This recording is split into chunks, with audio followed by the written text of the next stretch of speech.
Hola, buenos días. En esta presentación vamos a ver el tema 1, que trata sobre el triángulo del fuego, la clasificación de los fuegos y de la problemática ecológica. ¿Qué es el fuego? Para que se produzca un fuego necesitamos tres elementos, que además tienen que estar en una proporción adecuada cada uno de ellos.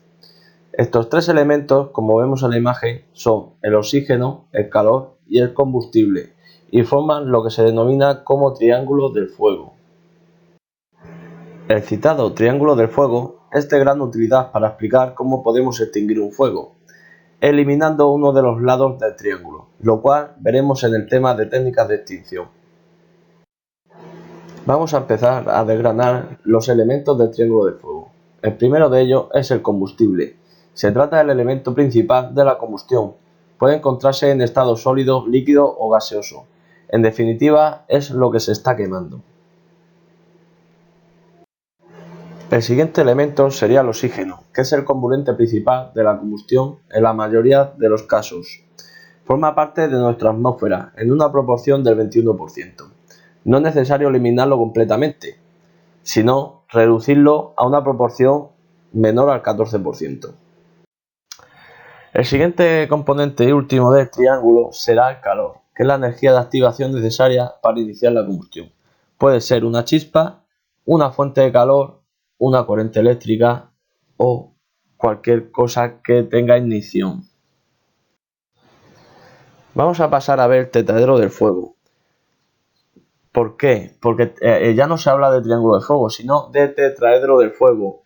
Añadimos al triángulo otra parte más, que sería la reacción en cadena. La reacción en cadena, para que haya un fuego como tal, tiene que existir esa reacción, ese factor que permite que progrese y se mantenga la reacción una vez se ha iniciado este. Entonces la agregamos al triángulo y nos aparece un tetraedro.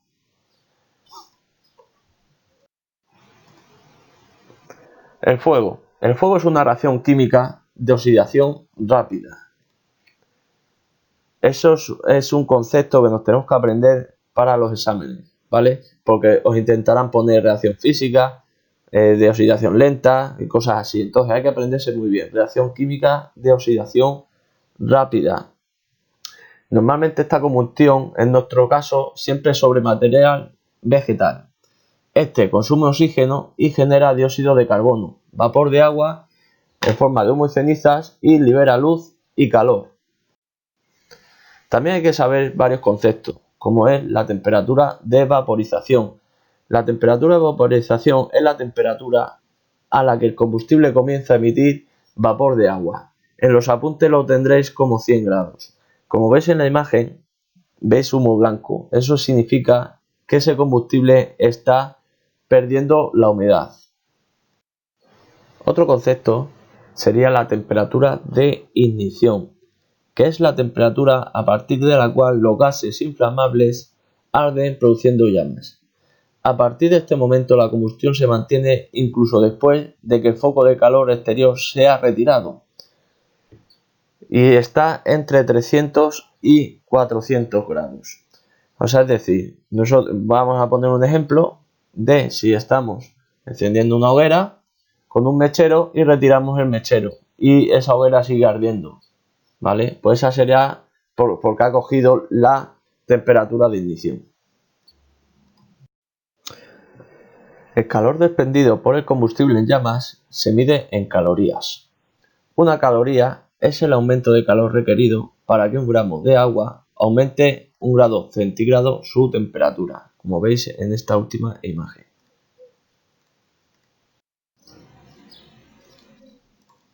Por ejemplo, vamos a poner un ejemplo que si consideramos que una cerilla representa una caloría, entonces una caja de cerilla representaría 50 calorías. Pero en ambos casos la temperatura de ignición es la misma, la que hemos dicho anteriormente, 300 a 400 grados. Pero la intensidad claramente es mayor en la caja de cerillas que en la cerilla, que está sola. La conclusión, que la combustión es una reacción química de oxidación rápida, ¿vale? Y tenemos lo que se llama la oxidación lenta, que eso no es combustión, ¿vale? Que eso es por los hierros que se oxidan en las superficies y demás objetos, ¿vale? Pero eso no emite calor, no emite luz, como veremos a continuación. Cuando los elementos del triángulo de fuego no están en proporciones adecuadas, la combustión será incompleta, lo que provocará el llamado potencial de retorno. El humo de estos incendios suele ser de gris oscuro o negro. También hay que tener cuidado con esta situación porque nosotros en los incendios forestales consideramos la zona quemada como zona segura, ¿vale? Y si tenemos mucho potencial de retorno, esa zona quemada ya pasa a ser zona no segura, ¿vale? Incluso tiene una capacidad de propagación mayor que la zona verde. Las temperaturas en la combustión. Esta tabla que vamos a ver a continuación hay que aprendérsela perfectamente, porque en los exámenes suele caer siempre alguna pregunta. De 0 a 100 grados centígrados se evapora el agua, o sea, se quita la humedad. Es la temperatura de vaporización que hemos visto anteriormente. De 100 a 200 grados se volatilizan sustancias, resinas, aceites. Hasta 250 grados la celulosa conserva la estabilidad. De 300 a 400 grados la emisión de gases inflamables aparece, que es la llamada temperatura de ignición. Mayor de 450 grados, la emisión de gases empieza a decaer y mayor de 500 grados, la materia vegetal gasificada queda como carbón y cenizas. O sea, ya empezamos a entrar en la pirólisis. Aquí en esta imagen podemos observar lo que acabamos de decir, pero con la salvedad que aparece otro nuevo dato, que de 600 a 1000 grados centígrados aparece una llama azulada. Hay que recalcar que si el contenido de humedad es muy alto, la combustión no puede producirse. Se denomina humedad de extinción aquella que impide la combustión. En los materiales leñosos está del orden al 24%. Si estamos hablando de materiales más ligeros, tendríamos que subir ese porcentaje. El carbón vegetal es el resultado de una combustión incompleta, como hemos visto anteriormente, que es debido al enfriamiento provocado con la extinción o en el aislamiento del oxígeno, que suele hacerse con tierra, como vemos en la siguiente imagen.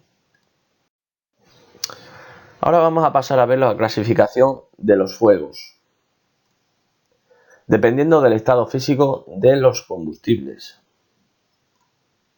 Pues tenemos fuegos de tipo A, que los fuegos tipo A serían combustibles sólidos como maderas, papel, tejidos. Los incendios forestales son incendios de tipo A. Los de tipo B, que son combustibles líquidos como gasolinas y alcoholes. Tenemos los de tipo C, que los de tipo C son combustibles gaseosos como butano, propano y metano, y muchos más que no vamos a incluir. Tenemos los de tipo D, que estos ya son metales combustibles como el magnesio, sodio y el aluminio polvo. Los de tipo K son fuegos que involucran aceites de cocina tales como aceites vegetales, aceites minerales, grasas, etc. Su símbolo es la letra K sobre un hexágono. También decir que estos incendios se provocan cuando estos líquidos se exponen a elevadas temperaturas.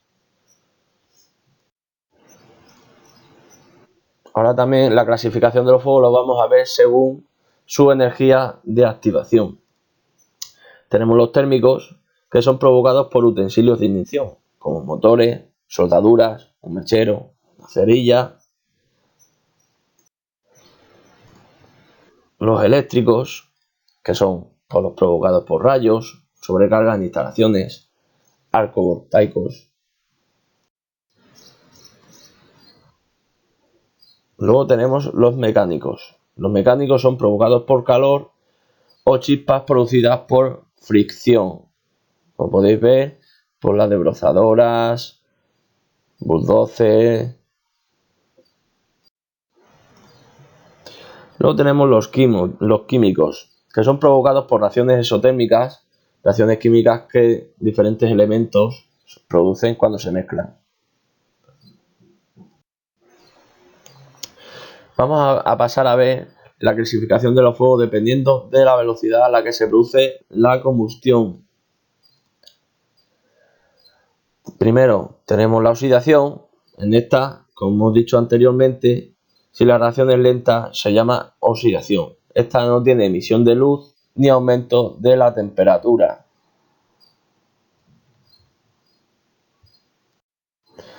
El siguiente sería la combustión.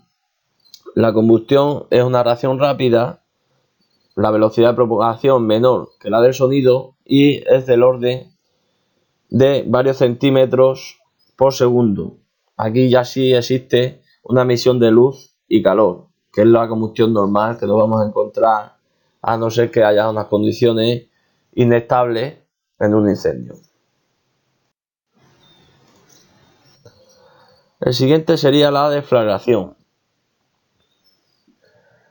Esta se produce entre 1 metro por segundo y 343 metros por segundo.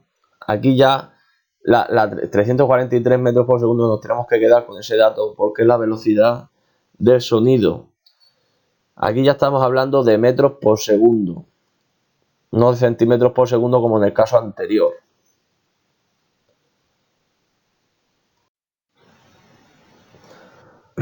Tenemos la detonación, que es superior a la velocidad del sonido, y ya estamos hablando de kilómetros por segundo.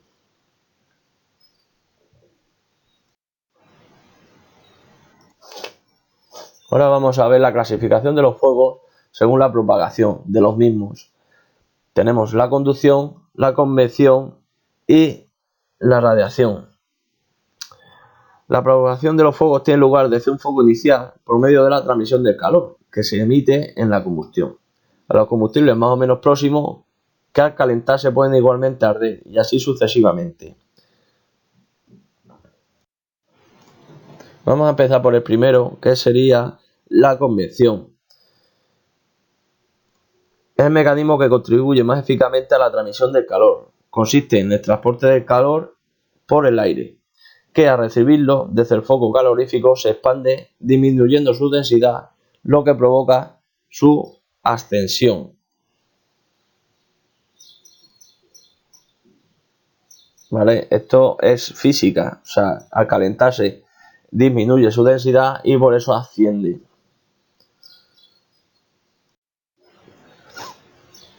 Hay dos tipos de convecciones: la convección forzada y la natural. En la natural vemos que el movimiento ascendente del aire caliente es debido a la diferencia de densidades.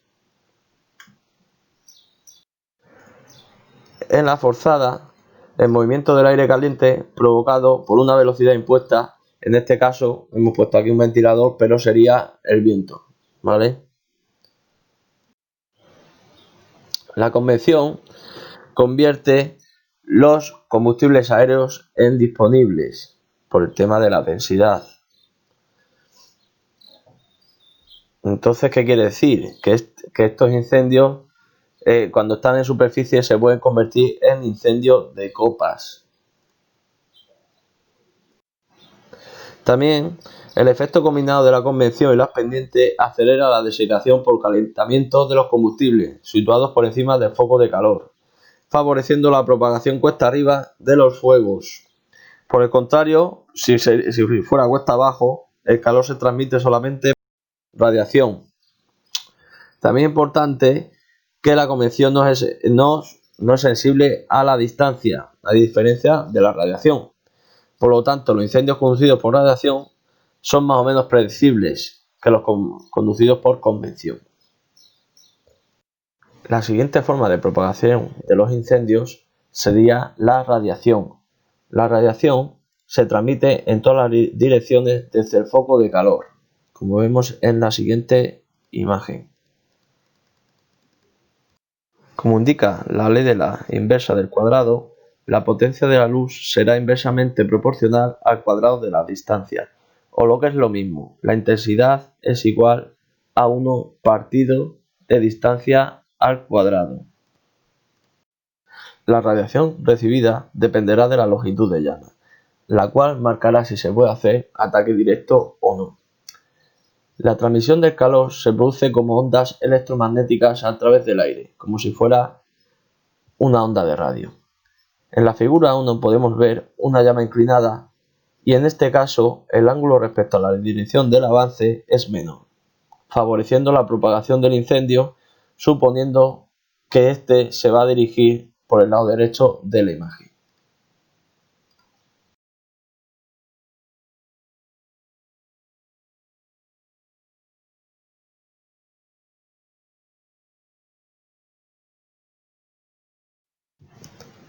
A mayor relación superficie-volumen, mayor favorecimiento del efecto de la radiación, al aumentar tanto la superficie que irradia calor como la que lo recibe. También decir que la inversa de la compacidad es el ahuecamiento. Vamos a pasar a ver otro método de transmisión del calor, que sería la conducción. Este transmite el calor entre sólidos mediante contacto. La conductividad de la materia vegetal es baja, por lo que es un mecanismo poco eficiente para transmitir el calor entre combustibles forestales, aunque toma relevancia en la liquidación de los incendios. Cuanto mayor sea la compacidad, mayor será la eficiencia de la conducción. Aquí en estas imágenes vemos, en la imagen izquierda vemos un modelo 9 de combustible y en la derecha un modelo 8 de combustible. En el modelo 8 de combustible será más compacto, entonces la conducción en este caso será más eficaz. Otra forma de propagar los incendios sería el paveseo o spotting. En sentido estricto, la pavesa se desplaza por convección y se enciende por radiación al caer cerca de combustible seco y fino.